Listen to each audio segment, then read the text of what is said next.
listen, you think you got problems with the New York streets, right? You know, with all those, with all those clunks and bangs and stuff. Listen to this one. Alfred Silcox and his wife were driving home. This is in Wales, of all places, when their automobile stopped with a bump and immediately sank into a gigantic pothole.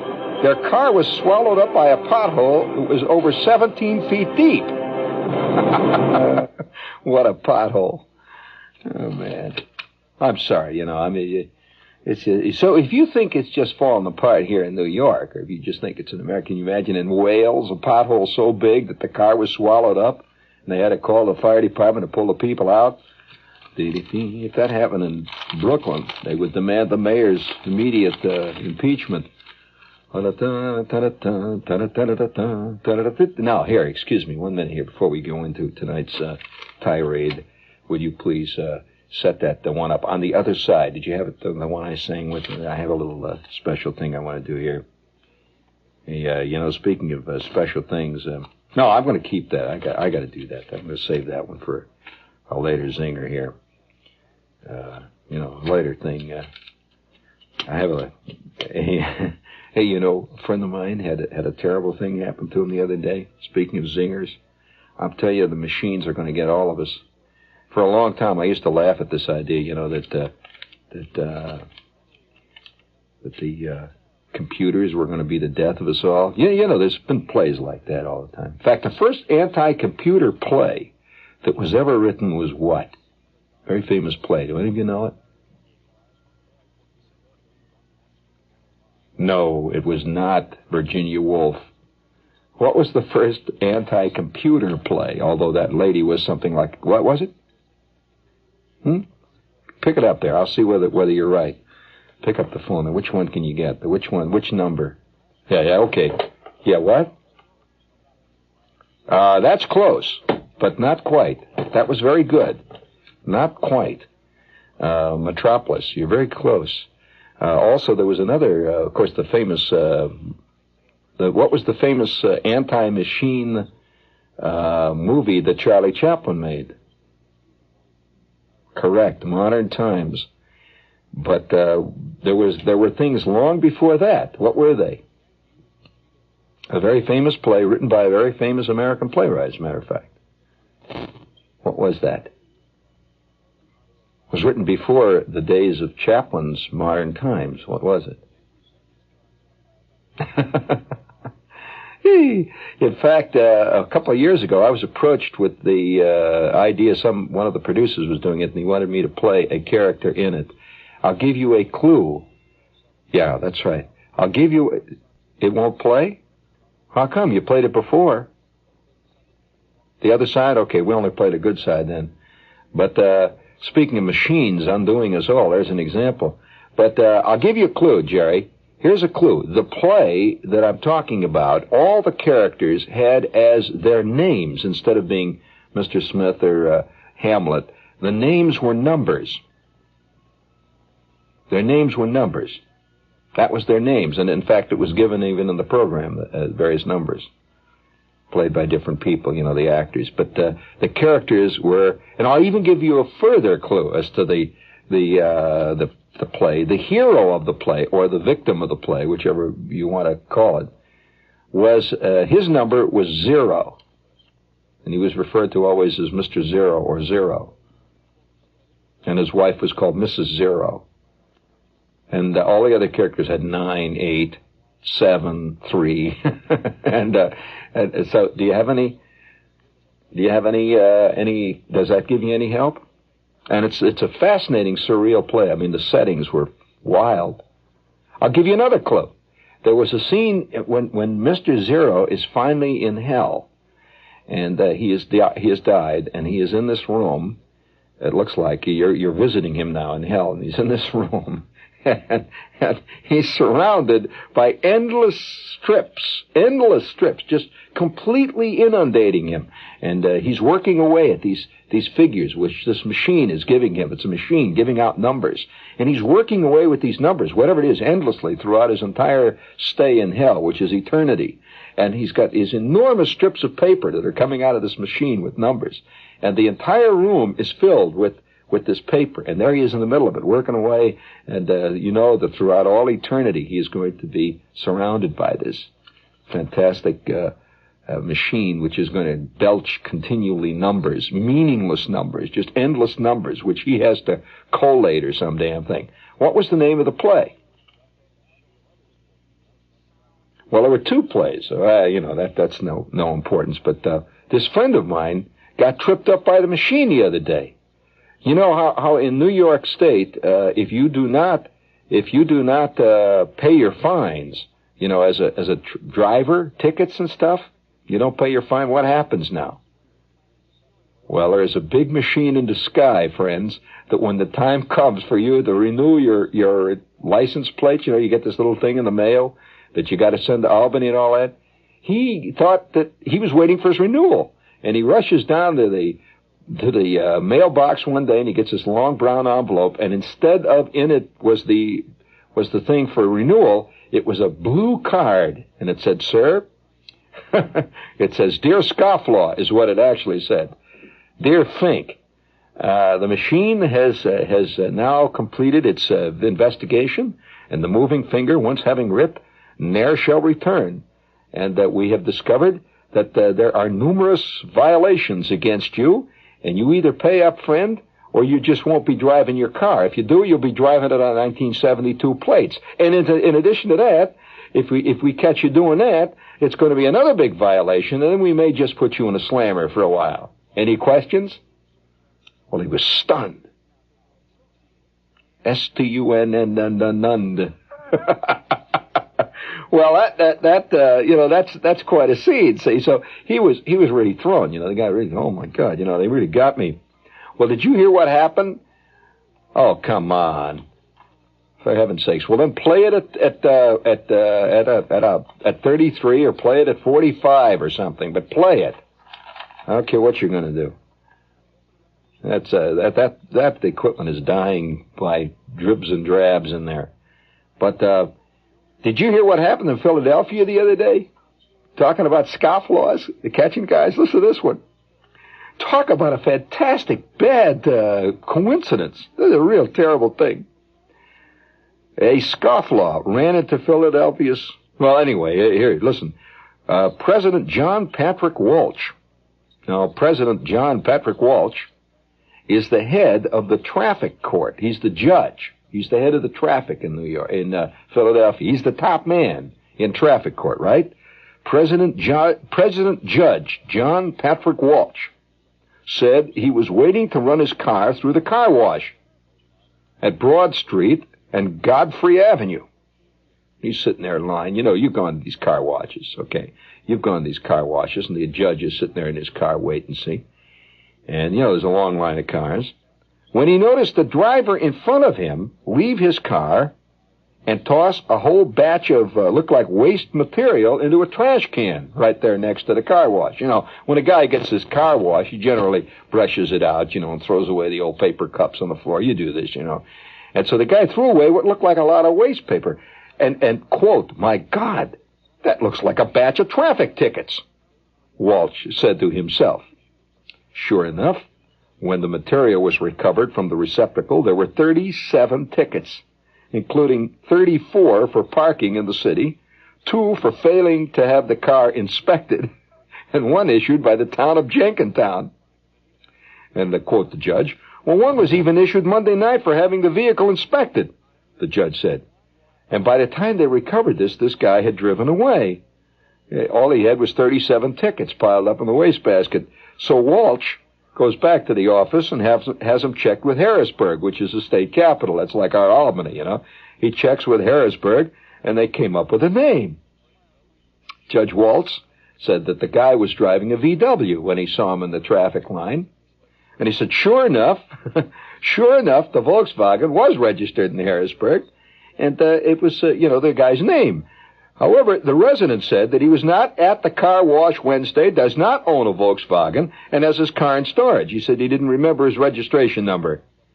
And this is the greatest, grooviest judge. Listen to this judge. I'd like to meet this judge. Listen to what he says. Who the hell does he think he's kidding? Quote, we got the teletype back from Harrisburg, and it's this guy, and it's this guy's name. I saw him throw the stuff into the garbage can.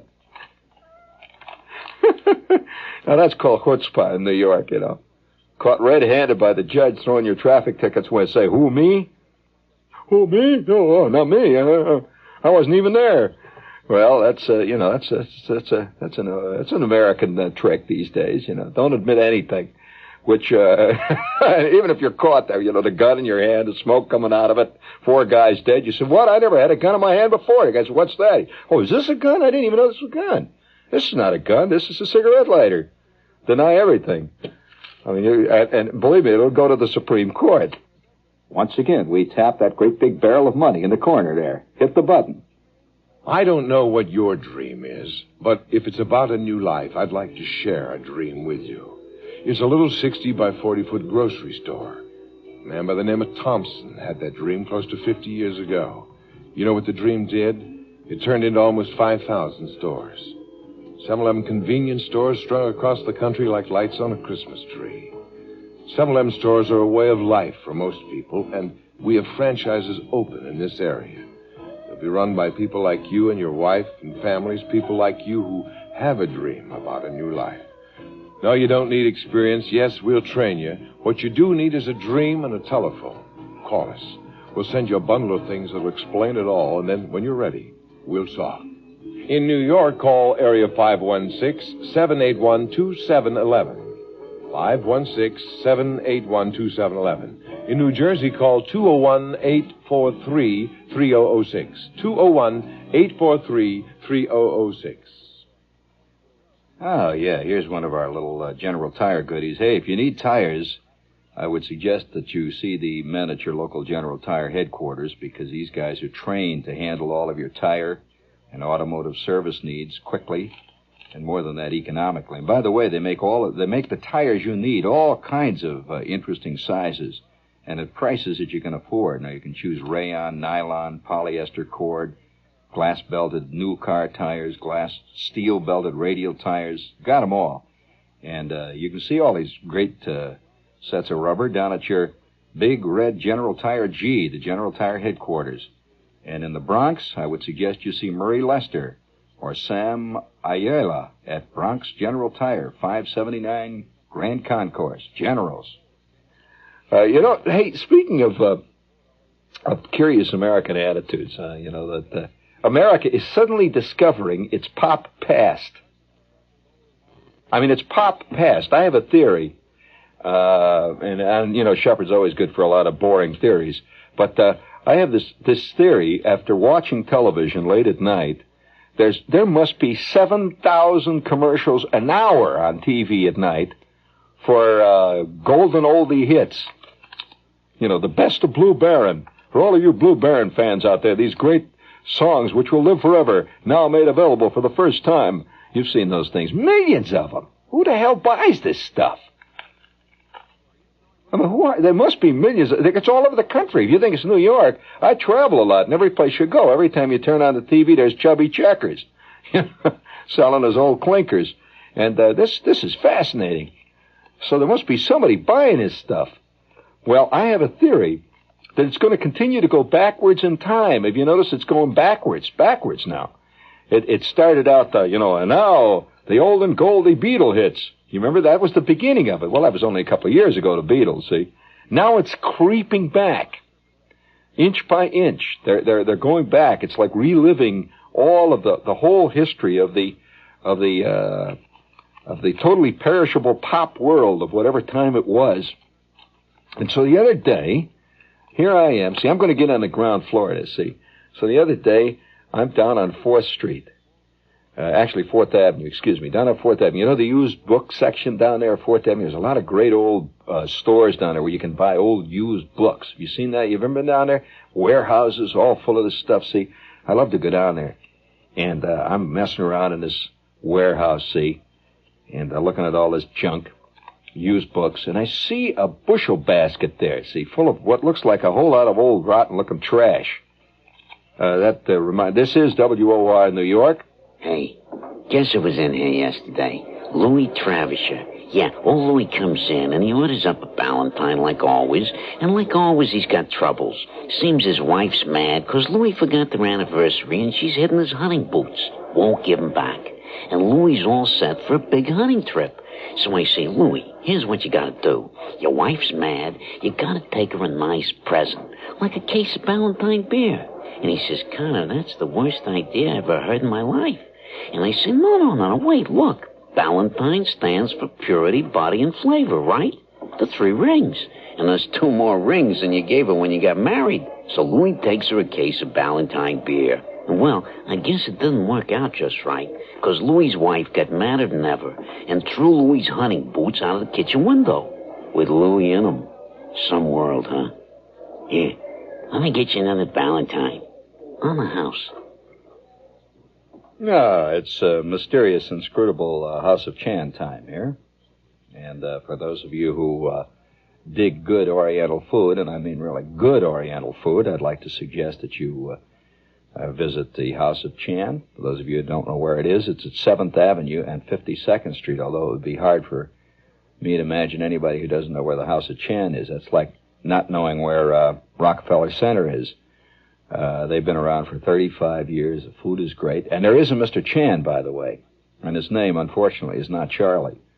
But it would be kind of great if it was.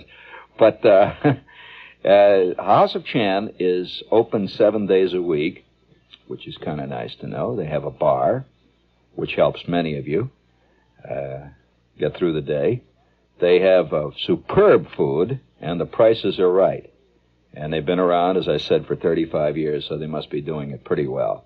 House of Chan, 7th Avenue at 52nd Street, 7 days a week. Try it before the theater. And now we have, it says read in a French accent. Do I have a 1 full minute here? 1. If you like to enjoy the French wines with your meals, or think it's too complicated and too expensive, you should think again. It says pronounced think again. All you have to remember about French wine is one name, Alexis Lachine. The Alexis Lachine Company selects the right wines, the reds, the whites, the rosés, and they are poured then into gracious, curvaceous, distinctive bottles to grace your elegant table in Queens and Flushing. So, I would like to suggest that you pick a bottle of magnificent Alexis Lachine wine. It's imported by Bass Charrington Vintners of New York. And now, their little ding-dong. Alexis Lachine, Alexis Lachine, Alexis Lachine, Alexis Lachine, wine. I'm looking at this trash there, see, and I see in the trash, what it really is a bunch of old shoes, but it's laced. Not only are there old shoes in this pile of junk, but it's laced with a lot of other stuff that's in there, and I see among them is a lot of old records. I mean, really old records. I mean, fat, old, rotten 78s. You know, the kind of, old 78s. And there they are. There's a whole stack of them. There's dust all over them, see. And they were still in their jackets. These little flimsy jackets with that dog hollering into the horn. It says his master's voice. You seen that stuff? Columbia standing with a big flag, Columbia, the gem of the ocean. And I started to look at these things, and so I said, I'll pick up some of these things, and I bought it for 4 cents. Well, I can assure you that since we are now going back into ancient crud, people are buying all kinds of rotten stuff and calling it camp or whatever they call it. They don't call it camp anymore, but they call it, whatever they call it, memorabilia or... It's not even memorabilia because the people who buy this stuff don't remember any of that stuff. Anybody who buys Tiffany lamps and calls it memorabilia, Tiffany worked in the 1800s. How can it be memorabilia, It's not memorabilia. Memorabilia is something you actually remember. So if you go down and you buy yourself a 1910 Edison wind-up phonograph, that's not memorabilia. I mean, it's a borderline antique, but it ain't memorabilia. So, anyway, I'm looking, at this stuff, and I says, hey, they haven't done this yet. There will be a day, and I'm predicting it, when people will collect not great classic 78s. People always have done this, classic jazz 78s, great classic performances by Bessie Smith or by Bix Beiderbecke. People will even collect the 28. By the way, the one that will be worth the least of all on the collector's market ultimately are records of Enrico Caruso. Caruso must have made 12 trillion records, and everybody who got them apparently saved them. And so everybody's got a collection of, every old character has got a collection of old Caruso records. But there will be a day when people will be scurrying around trying to buy old records of bad records. I mean, talking about the real old bad stuff, not the classic stuff. Have you noticed that today people are buying frantically comic books, we'll say, of the 50s? They're very expensive now. Comic book of the 50s sold for about, a quarter or something like that at the time. They're not out buying the real literature of the 50s. You don't see anybody, lining up to buy copies of great classic copies of the Atlantic Monthly of 1952. They're buying comics books, which are really the lowest class of literature. So there will be a day when people will be looking for bad records, I think, bad 78s.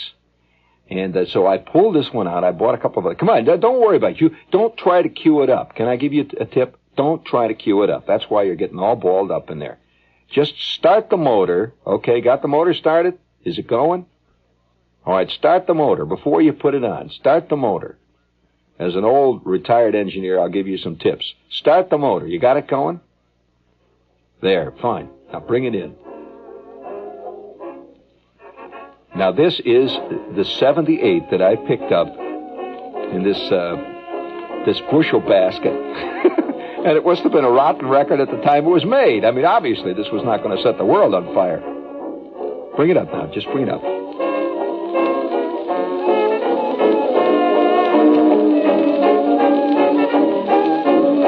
I mean, isn't that great? Listen to that. Now, that's as much a period piece as anybody's Tiffany lamp or anybody's treadle-operated sewing machine that he paid $700 for as a collector's item. Listen to this, and it's live. You can have a whole collection of this stuff and just bug the hell out of your friends by playing this stuff. It's coming out from mysterious corners of your room. See,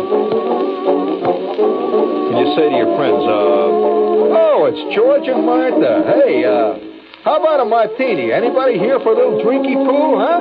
How about a drinky poo before we sit down to get into our usual argument about Ed Kranepool and the Mets? How about drinky poo? You like yours with ice, huh? Okay. Or you want it straight up? Okay, here you go, Martha." And all the while, this stuff is playing, see? Listen, isn't that great? Listen to that trumpet in the back.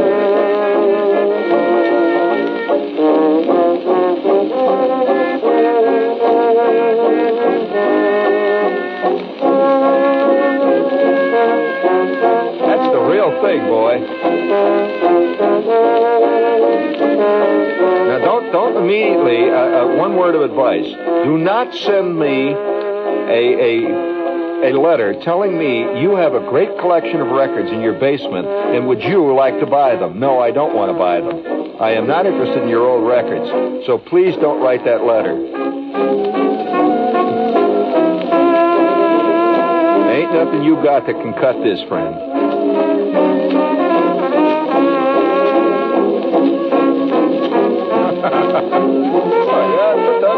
Can't you see your friends, George and Martha, sitting there drinking their martinis, and you've got this very hip-looking vinyl furniture in your place, and it's all vinyl and glass, chrome light bulbs hanging down, and from some mysterious place is coming this.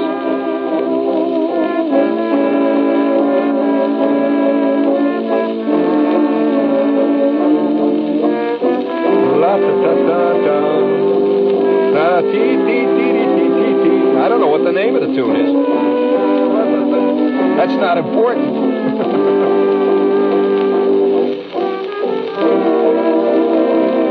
The only way I can describe this is as totally lugubrious. Isn't that a great word for it? It's lugubrious. Can you imagine the day when this was called a really swinging band?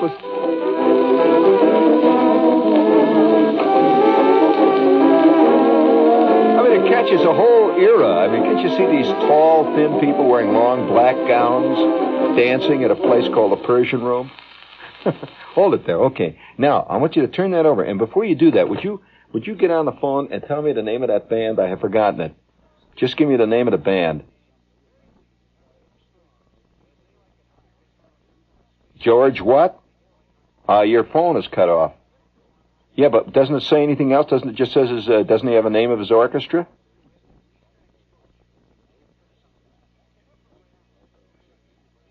That's better. That's the name of the band. Now you're reading, it's the California Ramblers.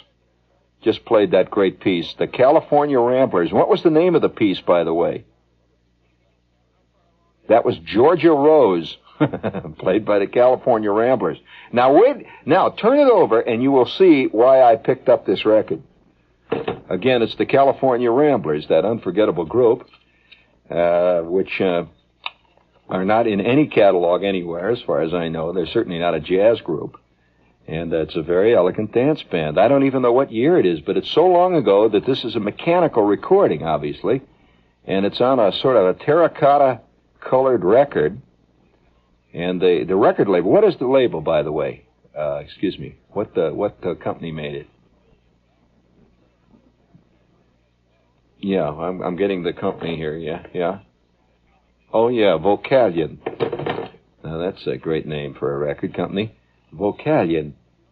And the other side, I think has its own panache.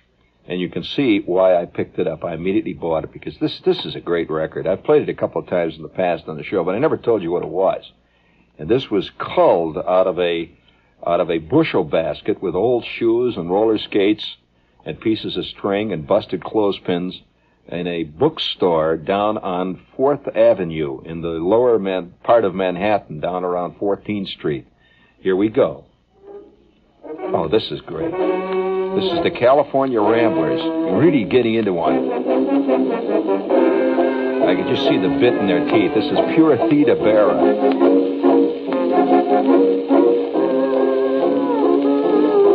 This must have been made about the time of World War I, roughly. Does anybody out there have any information on the group called the California Ramblers? 1921, we just got the information. Well, that is about the. That's only a couple of years after World War I. Let's see, the World War I ended when? 1918? Yeah, well, that would be 3 years after the end of World War I.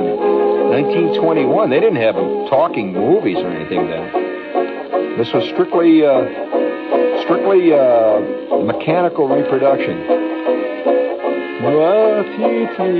Boy, listen to this. Great section work.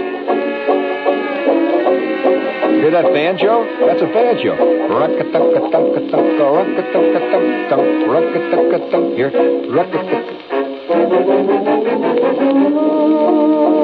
Hear the banjo? The banjo provided the rhythm for that band. Listen. Well, that's a little wow that was built into the record, apparently. It couldn't be our equipment, could it? No, of course not.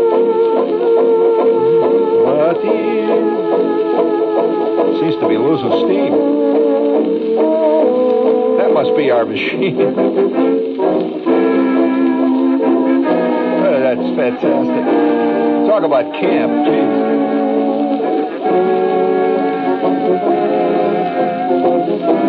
Hey, they're running out of gas, you guys. The California Ramblers ain't rambling so good. Oh, yes, your love belongs to me. At night when you're asleep. Your love, choo-choo-choo-choo. Oh, choo-choo-choo.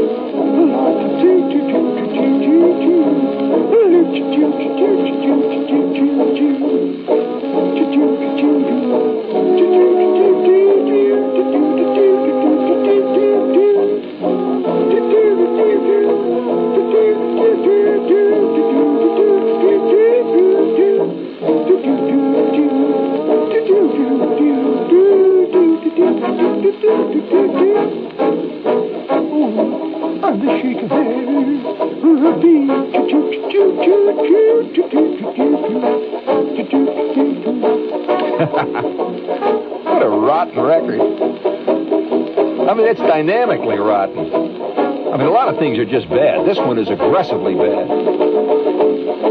Listen to that banjo.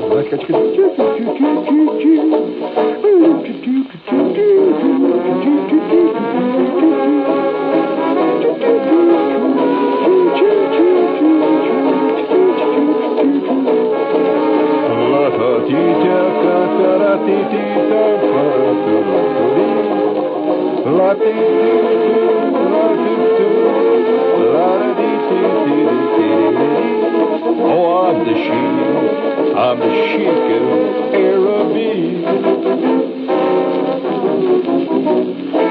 Oh, what a fantastic arrangement.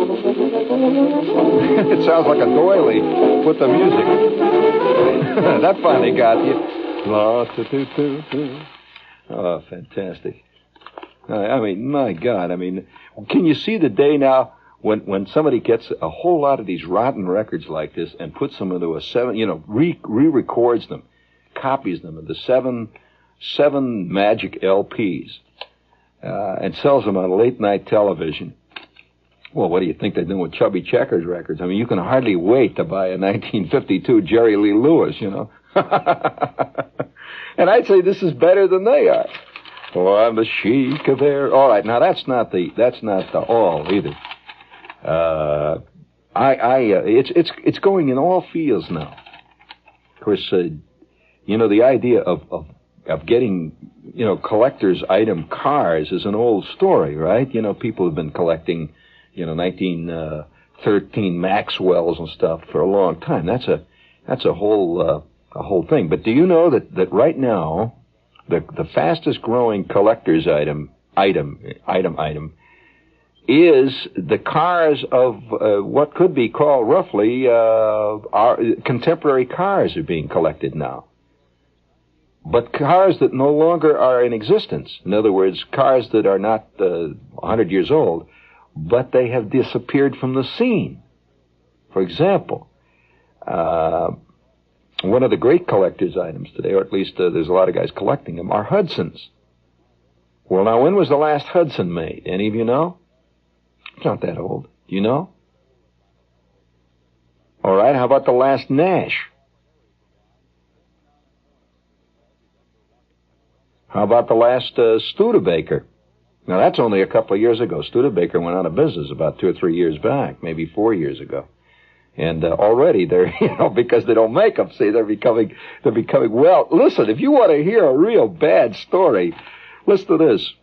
Well-preserved 1951 DeSotos in perfect running condition. Now think, here, listen to what I'm saying. Well-preserved 1951 DeSotos in perfect running condition, rustless, dentless, and still going strong with only 38,000 miles of wear are rare. You agree that 38,000 miles is quite rare for a 51 DeSoto. Absolutely no rust and dentless. In other words, mint condition, damn near. Right? That's rare. Okay. Poor George Grindle of Tacoma Park, Maryland, left just such a DeSoto. He had a beautiful DeSoto. Now, you're following this story, gang, or you're a little confused in there. Do you know what I'm talking about? No, you don't. I'll have to repeat it. This guy had a I can always tell when there's a blank look. 1951 DeSoto, which, of course, is not made any longer, in perfect running condition. Now, don't bother the crew in there, Earl. You don't do that. In perfect running condition, with no dents and no spots. Now, you realize what a fantastic piece of collector's item that is. After all, this is 73. That car is how many years old now? That car is 23 years old because a 51 came out in 50. The cars usually come out a year before their year, see? So that car is 23 years old, 38,000 miles. Okay, now you haven't heard the sad story. George Grindle of Tacoma Park, Maryland, had this car. It was his pride and joy. It was a gift from his father, who had bought it new, and he got old, and he decided to give it to his son, see? He left it at a repair garage to have its transmission checked. Just the grease in it, see? Nothing wrong with it. You know, they grease transmissions. He wanted them to check it, see? From there, it vanished. Mysteriously. 2 weeks later, Grindle has given up searching for the remains of his car among piles of shredded metal and chrome in a wrecking yard where it was towed, courtesy of the Tacoma Park Police.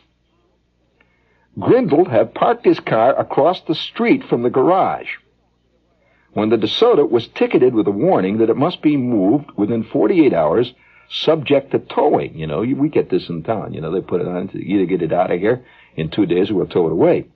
The garage owner quickly pulled it into his lot. A police officer, however, already had notified wreckers. He's already notified wreckers that Grindle's car, although tagged and inspected, it's a perfectly legal car, and incidentally, as a member of the American Automobile Association bumper sticker, he had notified the garage that it was abandoned and should be junked because it was such an old car. I figured, you know, here's what a drag. The DeSoto arrived at the record show. It had actually arrived at the record show, and they sent it through the grinder.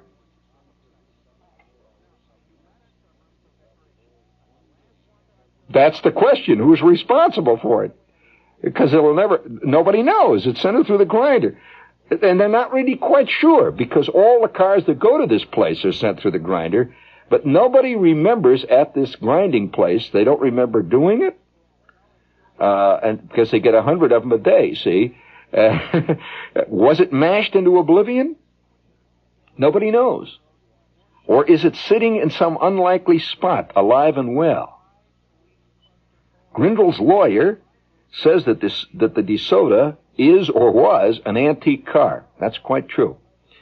And that was treated with loving, quote, loving kindness by Grindle. The lawyer wants the car or payment of substantial damages from somebody. It is gone. What a fantastic story. Now, a car like that would be like somebody, you know, coming in and they see your Tiffany lamp. You know, you got a Tiffany lamp, right? A genuine Tiffany lamp. And it's from 1896. And there it is hanging in your house. Some guy comes in and says, let's redo this apartment for him while he's gone, you know, to kind of give him a lift. You know, your landlord, he says, we'll get rid of this old fixture here. We'll throw this out, bust it up, and let's get rid of that old sofa over there, that old sofa there. And, of course, it's your 1791 Chippendale. He says, we'll get that damn thing thrown out. Burn it up. Al, burn it out in the back. Oh, my God, you come back, you know, and they've got this new set of Macy's furniture in your house, and you're willing to kill yourself. Well, now, here was this guy. As a matter of fact, if you think that is not, you know, that's not a collector's item, I happen to be into antique cars a great deal. And the last major car rally that I was involved in was down in a place called Marco Island, Florida. And they have a lot of fantastic cars down there. I mean, like 1928 Cadillacs, completely restored, 1930 Fords, and all these great, you know, cars you'd know are fantastic. What do you think was the absolute smash of the show, though? I mean, people were just flipping. What do you think was the smash of that show? There must have been $12 million worth of true antique cars. The smash of the show, absolute smash. In fact, he got a special cup for it. Well, you won't guess. No way. A guy had a 1949 Chrysler.